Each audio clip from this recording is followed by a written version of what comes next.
Vincent Leboucher, bonjour. Bonjour Karine. Merci d'être avec nous aujourd'hui. On va parler avec vous d'Optronic. Alors avant de nous expliquer de quoi il s'agit, on rappelle que vous êtes quand même le dirigeant de la société HGH, une entreprise, une belle PME française implantée depuis 40 ans en Île-de-France et qui compte quand même 140 personnes. Alors l'Optronic, on entend optique et électronique, Vincent Leboucher. On approche là un petit peu quand même? Tout à fait. Ouais. Donc, il faut savoir que dans l'environnement, les objets émettent spontanément un rayonnement infrarouge Ouais. en fonction de leur température, Non visible à non l'œil nu. visible, Ouais. de jour comme de nuit. Et donc, la technologie optronique, optique et électronique, c'est de récupérer cette image, Ouais. d'en faire une image, et ensuite de la transformer dans une image visible dans Ouais. laquelle les utilisateurs vont pouvoir comprendre ce qui se passe, pouvoir Ouais. naviguer à Appréhender la l'intérieur de cette situation. image.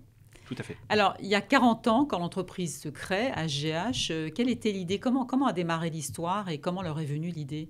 Quand même un domaine particulier. Oui, donc en fait, HGH sont les initiales des trois fondateurs de l'entreprise, Ouais, qui sont trois pionniers de l'infrarouge en France. ouais, L'un avec une carrière plutôt militaire, d'expertise optronique. on comprend L'autre, facilement. Ouais. directeur commercial d'une société qui vendait des caméras infrarouges relativement standards.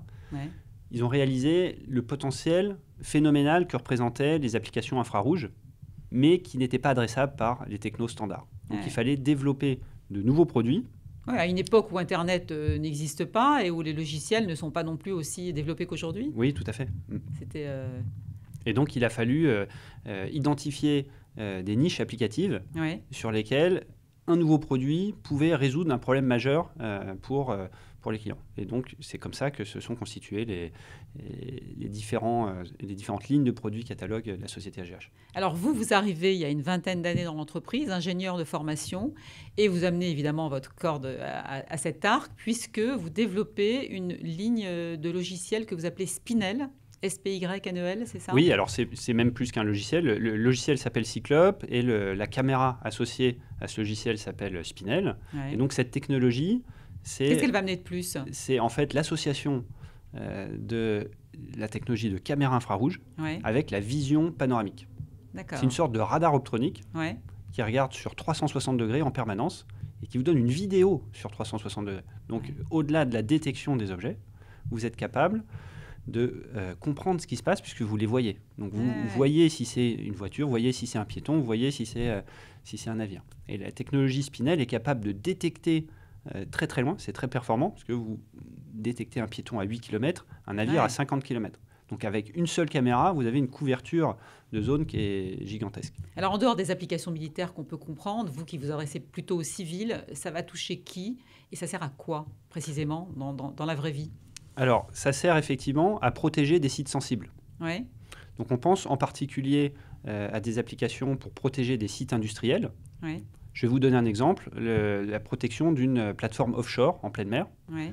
L'idée étant d'avoir une image en permanence de tout ce qui se passe sur la mer et le logiciel va détecter automatiquement tous les objets qui bougent et les classifier. Ouais. Dire s'il s'agit... Parce qu'on voit clairement par rapport à un radar, par exemple, c'est vraiment différent l'image Oui, vous avez une image de ce de qui se l'objet en déplace, lui-même. alors que sur un radar, vous avez un point qui se déplace sur une carte. Ouais, ouais. Et ça donc, vous permet- avez une tenue de situation complète et vous êtes capable d'anticiper les décisions.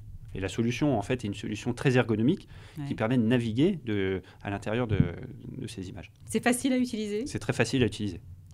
Alors, vous avez été nommé récemment donc président de l'entreprise. Félicitations, on en profite. Merci. Qu'est-ce que vous avez comme projet justement dans les mois ou les années à venir, Vincent Leboucher? Alors, ce qui est très important, c'est de rester au premier plan de l'innovation technologique. C'est l'histoire d'AGH depuis 40 ans et c'est ce qui doit continuer à être l'histoire de la société. En particulier, il faut qu'on se développe massivement sur le logiciel Ouais, et sur l'intelligence artificielle. Actuellement, AGH a mis au point un système de détection par réseau de neurones qui permet de classifier les menaces. ouais. Et les applications d'intelligence artificielle sont encore bien plus nombreuses. Le champ des possibles est infini. Oui, tout à fait. Enfin, en tout cas, il reste ouvert. Et alors, une belle présence quand même à l'étranger, parce qu'on imagine comme notamment qu'il peut y avoir de la demande de régions comme le Proche-Orient, par exemple. Oui. Pour Alors des raisons de effectivement, sécurité. comme pour toute société qui s'intéresse à des marchés de niche, il faut voir grand, il faut être capable de répliquer ces cas d'usage à l'étranger. Nous sommes depuis 20 ans déployés à l'étranger, aux États-Unis, en Chine, en Inde, à Singapour.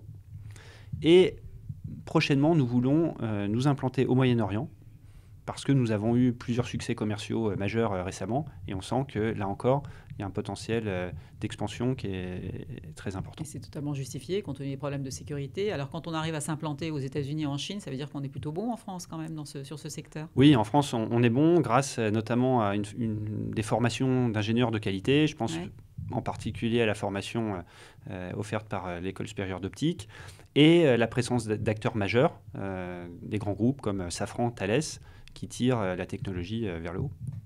Eh bien, écoutez, vous viendrez nous raconter la suite de vos projets très bientôt, on imagine. Merci beaucoup, Vincent Leboucher, d'avoir été aujourd'hui avec nous, dirigeant, donc président de l'entreprise HGH. Merci encore. Merci, Karine.